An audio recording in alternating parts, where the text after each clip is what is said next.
NCR में बढ़ते प्रदूषण को देखते हुए केंद्र सरकार ने जारी किया नया ऑर्डिनेंस। अब प्रदूषण फैलाने वालों पर 1 करोड़ का जुर्माना और 5 साल की हो सकती है सजा।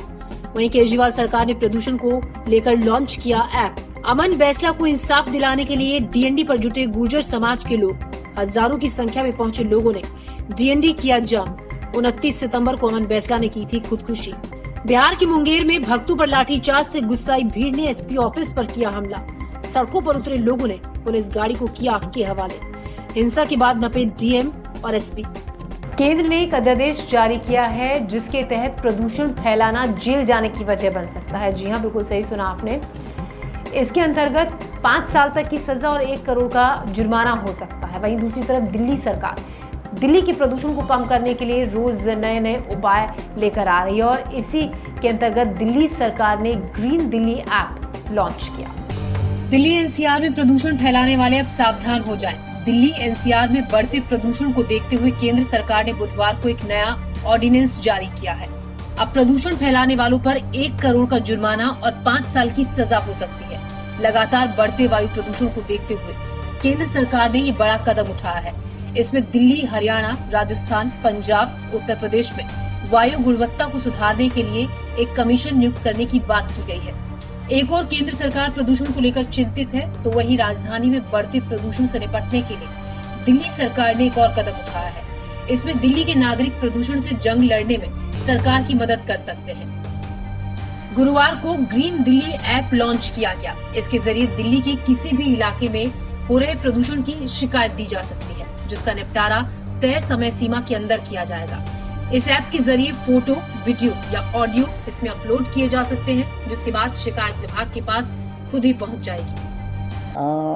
इसमें आप किसी भी तरह की पोल्यूशन की कंप्लेन कर सकते हैं। आप देख रहे हैं, कहीं जा रहे हैं, आपने देखा कि कहीं कूड़ा जल रहा है, आप वहीं पे उसकी फोटो खींच के उसको अपलोड कर दीजिए, उसकी वीडियो बना के उसको अपलोड कर दीजिए और उसकी कंप्लेन कर दीजिए इस ऐप के जरिए। आप देख रहे हैं कहीं इंडस्ट्रियल पोल्यूशन हो रहा है, कहीं कोई व्हीकल है, वो व्हीकल बहुत ज़्यादा पोल्यूशन कर रहा है, कहीं किसी और वजह से डस्ट, कंस्ट्रक्शन का डस्ट निकल रहा है, कहीं भी किसी भी तरह का आप अगर पोल्यूशन देख रहे हैं तो आप इस ऐप के जरिए कंप्लेन कर सकते हैं। आप इसमें वीडियो अपलोड कर सकते हैं, ऑडियो अपलोड कर सकते हैं, फोटो अपलोड कर सकते हैं और जब आप अपलोड करोगे तो आपकी लोकेशन, जहां से आप अपलोड कर रहे हो, वो ऑटोमेटिक लोकेशन आ जाएगी ताकि हमें पता चल सके कि एग्जैक्टली कहाँ पे वो धुआं फैल रहा है और आपकी कंप्लेंट ऑटोमेटिकली उस विभाग के पास पहुंच जाएगी जिस विभाग को उस पर कार्रवाई करनी है। दरअसल राजधानी दिल्ली के साथ साथ कई राज्यों को हर साल प्रदूषण की गंभीर समस्या से जूझना पड़ता है। प्रदूषण की लड़ाई में कई अभियान चलाए जा रहे हैं। केंद्र सरकार के साथ साथ दिल्ली सरकार ने भी कई कदम उठाए ताकि साफ हवा में लोग सांस ले सके। बिहार के मुंगेर में मूर्ति विसर्जन के दौरान लोगों के बीच में और पुलिस वालों के बीच में जमकर झड़प हो गई और ये झड़प थमने का नाम नहीं ले रही है। उग्र भीड़ ने फिर से हंगामा किया और एसपी ऑफिस के बाहर जमकर पत्थरबाजी की और हंगामा किया। भीड़ ने थाने के बाहर खड़ी एक गाड़ी में भी आग लगा दी। फिलहाल पुलिस इस पूरे मामले की जांच कर रही है। बिहार के मुंगेर में मूर्ति विसर्जन के दौरान पुलिस और पब्लिक में हुई झड़प के बीच मामला शांत होने का नाम नहीं ले रहा है। इस घटना के बाद आक्रोशित लोगों ने आज उग्र रूप अख्तियार कर लिया और आज एसपी लिपि सिंह और एसडीओ के कार्यालय में जमकर तोड़फोड़ की। आक्रोशित लोगों ने पूरब सराय में गाड़ी और पुलिस वाहन में आग लगा दी और थाने पर भी पथराव किया। दरअसल मुंगेर में लोग लगातार कार्रवाई की मांग कर रहे हैं और अभी तक दोषियों पर कोई एक्शन नहीं लिए जाने से लोग नाराज हैं। आपको बता दें कि सोमवार देर रात बिहार के मुंगेर जिले में मूर्ति विसर्जन के दौरान पुलिस और पब्लिक में झड़प हुई थी। इस दौरान हिंसा में एक युवक की मौत हो गई थी। साथ ही पुलिस के करीब 2 दर्जन जवान पत्थरबाजी और गोलीबारी की चपेट में आने से जख्मी हुए थे। आज से 15 साल पहले आज ही की तारीख 29 अक्टूबर 2005 को दिल्ली दहल उठी थी। एक के बाद एक 3 बम धमाके दिल्ली में हुए थे जिसमें 50 लोगों की जान चली गई थी। 127 से ज्यादा लोग घायल हुए थे। आज उन बम धमाकों की 15वीं बरसी पर सरोजिनी नगर मार्केट में श्रद्धांजलि सभा का आयोजन किया गया। इस सभा में वो तमाम लोग पहुंचे जिन्होंने अपनों को खोया था। अरे लोगों की ये मांग थी कि उस वक्त सरकार ने जो वायदे पीड़ित परिवारों से किए थे, उन वादों को सरकार अब पूरा करे। उन वादों के पूरे होने का इंतजार ये लोग बरसों से कर रहे हैं। आज से 15 साल पहले 29 अक्टूबर 2005 को ठीक आज ही के दिन दिल्ली के बाजारों में त्योहारों की रौनक थी।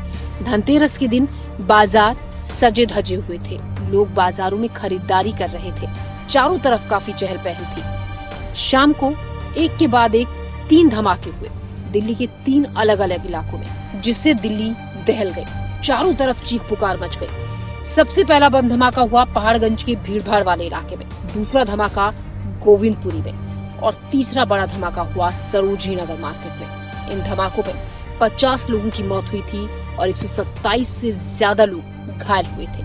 सरोजनी नगर मार्केट में बम धमाकों की 15वीं बरसी पर मारे गए लोगों के लिए श्रद्धांजलि सभा का आयोजन किया गया। मार्केट एसोसिएशन के लोग आज भी उस दिन को याद कर सिहर उठते हैं। देखो 29 अक्टूबर 2005 का वो दिन था, धनतेरस था।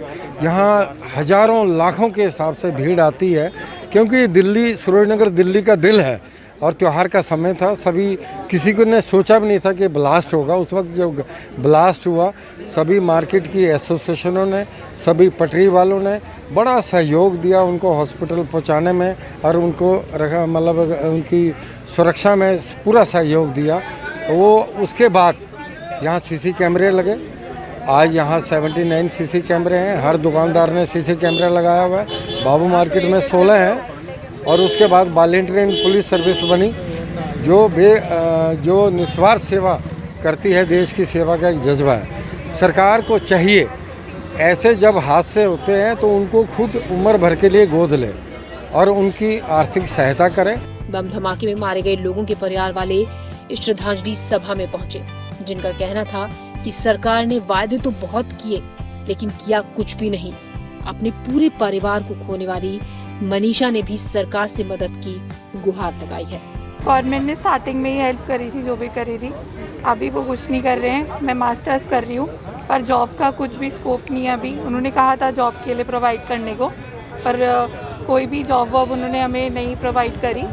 और असम की एक लड़की थी, उसको वहाँ की गवर्नमेंट ने अब जॉब मिल भी चुकी है।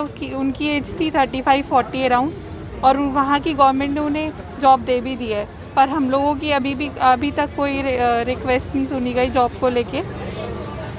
तो रिक्वेस्ट है गवर्नमेंट से कि इस चीज़ में हेल्प करें, क्योंकि स्टार्टिंग में उन्होंने बहुत सारे प्रोमिसेस करे थे जो उन्होंने नहीं पूरे करे। 15 साल हो चुके हैं ऑलरेडी, एंड उस टाइम मैं छोटी थी तो उस टाइम बहुत ज़्यादा एकदम से चीज़ हाईलाइट हो गई थी गवर्नमेंट के आगे। बस चिल जितना तब उन्होंने हेल्प की, उसके बाद सारे के सारे भूल गए। द थिंग इज़ कि अभी मैं ग्रेजुएट ऑलरेडी हो चुकी हूँ, एंड 2% जो जॉब का था, जो गवर्नमेंट ने कहा भी था कि हेल्प करेंगे, उसका अभी तक कुछ नहीं हुआ है। एंड अभी बहुत ज़्यादा फाइनेंशियल प्रॉब्लम, दिक्कत मेरे साथ चल रही है। सो उम्मीद वैसे मुझे नहीं है, बट स्टिल एक गुजारिश है कि गवर्नमेंट अगर मेरी हेल्प कर दे, जो 2% उन्होंने कहा था कि वो जॉब के लिए हेल्प करेंगे। दिल्ली के इन धमाकों में अपनों को खोने वालों की अब सरकार से बस यही मांग है कि जो वायदे सरकार ने किए थे, उन वायदों को सरकार पूरा करे। गुरुवार को डीएमडी पर हजारों की संख्या में भीड़ इकट्ठा हो गई। ये भीड़ मांग कर रही थी अमन बैसला की मौत के मामले में कि अमन के परिवार को जल्द से जल्द इंसाफ मिले। भीड़ ने वहां पर ट्रैफिक जाम कर दिया था, ट्रैफिक की आवाजाही को पूरी तरह से रोक दिया था, जिसके चलते लोगों को काफी परेशानी हुई। आपको बता दें 29 सितंबर को अमन बैसला नाम के एक शख्स ने खुदकुशी कर ली थी। खुदकुशी से पहले अमन ने अपने पूर्व पार्टनर और हरियाणा के एक सिंगर पर धोखा देने का आरोप लगाया था। सैकड़ों की संख्या में लोगों की ये भीड़ डीएनडी की है। अमन बैसला को न्याय दिलाने की मांग को लेकर डीएनडी टोल पर ये लोग प्रदर्शन करने के लिए इकट्ठा हुए। इसकी वजह से डीएनडी पर दिल्ली से नोएडा का ट्रैफिक रोक दिया गया। इस प्रोटेस्ट की वजह से डीएनडी और रिंग रोड पर लंबा जाम भी लग गया। आपको बता दें 22 साल के बिजनेसमैन अमन बैसला ने 29 सितंबर को खुदकुशी की थी। खुदकुशी से पहले अमन ने अपनी पूर्व बिजनेस पार्टनर और हरियाणा के एक सिंगर पर धोखा देने का आरोप लगाया था। हाथों में जस्टिस फॉर अमन के पोस्टर लिए इन लोगों की मांग है कि जब तक अमन के परिवार को न्याय नहीं मिल जाता है, ये अपना प्रदर्शन इसी तरीके से जारी रखेंगे। डीएनडी से रोजाना हजारों लोग दिल्ली और नोएडा के बीच सफर करते हैं। इस प्रदर्शन के चलते लोगों को काफी दिक्कतें हुई। बहरहाल शाम 5 बजे के आसपास इस जाम को खुलवा दिया गया, रास्ते से प्रदर्शनकारियों को हटा दिया गया और लोगों को भरोसा दिया गया कि इस मामले में जल्द से जल्द उन्हें इंसाफ दिलाया जाएगा। मेरठ की सरधना में उस वक्त हड़कंप मच गया जब एक घर से जोरदार धमाके की आवाज आई। इस धमाके की आवाज को दूर तक सुना गया। इस धमाके के बाद घर मलबे में तब्दील हो गया और इसमें 2 लोगों की जान चली गई। उत्तर प्रदेश में मेरठ के सरधना क्षेत्र में गुरुवार सुबह एक परिवार पर उस वक्त गमों का पहाड़ टूट पड़ा जब एक मकान में अचानक से तेज धमाका हो गया। धमाके के साथ कई मकान भर भराकर ढह गए। वहीं मकान के मलबे में दबने से परिवार के 2 लोगों की मौत हो गई, जबकि कई लोग जख्मी हो गए। मलबे में दबे लोगों की चीख पुकार सुनकर आसपास के लोग दौड़ पड़े। धमाका इतना जोरदार था कि मकान के आसपास के करीब आधा दर्जन से ज्यादा मकानों में दरारें आ गई। धमाका इतना जबरदस्त था कि कई मकानों की छत उड़ गई और दीवारें ढह गई। पूरी सरधना में इस धमाके की गूंज सुनाई दी और बस चारों ओर धुआं ही धुआं नजर आ रहा था। हम अपने घर में थे जी, काम कर रहे थे कि एकदम ऐसा हुआ कि जैसे युद्ध छिड़ गया हो, किसी ने बम गिर दिया। तो हमारी चीखें निकल गई जी, चीख पुकारे मच गए। हम बेहोश, कोई इधर को कोई इधर को, ऐसे धूल मट्टी कुछ दिखाई नहीं दे रहा था जी। और कम से कम 10 मिनट बाद जब होश में आया तो पता चला कि पड़ोस में जो है धमाका हुआ है बहुत तगड़ा। और वहाँ जाके देखा तो कई मकान ध्वस्त हो गए जी और रास्ता भी बंद हो गया। फिर पब्लिक आ गई, पब्लिक ने देखा तो उसमें 2 हैं जी, वो तो 2 का तो इंतकाल हो चुका है, एक्सपायर हो गए, और कई जो हैं गंभीर रूप से घायल हैं। धमाके के बाद इलाके में भगदड़ मच गई, जिसके बाद मौके पर पुलिस की टीम पहुंची और बचाव का काम तेज किया। आज सुबह कस्बा सरधना कस्बे में आसिम के मकान में एक विस्फोट की सूचना थी। मौके पे हम लोग आए हैं तो विस्फोट में 2 व्यक्तियों की मृत्यु की सूचना है। घायल की स्थिति अभी स्पष्ट नहीं है। और विस्फोट गैस सिलेंडर के रिसाव से आग लगने से हुई है। बाकी अन्य के बारे में जानकारी दी जा रही है। हाँ, कुछ क्षति हुई है और विस्फोट की जानकारी, एक्चुअल जानकारी के बारे में पता किया जा रहा है कैसे विस्फोट हुआ। बताया ये जा रहा है कि बारूद के साथ साथ गैस सिलेंडर में भी आग लगी, जिसके बाद सिलेंडर तोप के गोले की तरह फट पड़ा और कई मकानों को तहस नहस कर दिया। बहरहाल इस धमाके ने एक साथ कई परिवारों की जिंदगी गम में तब्दील कर दी।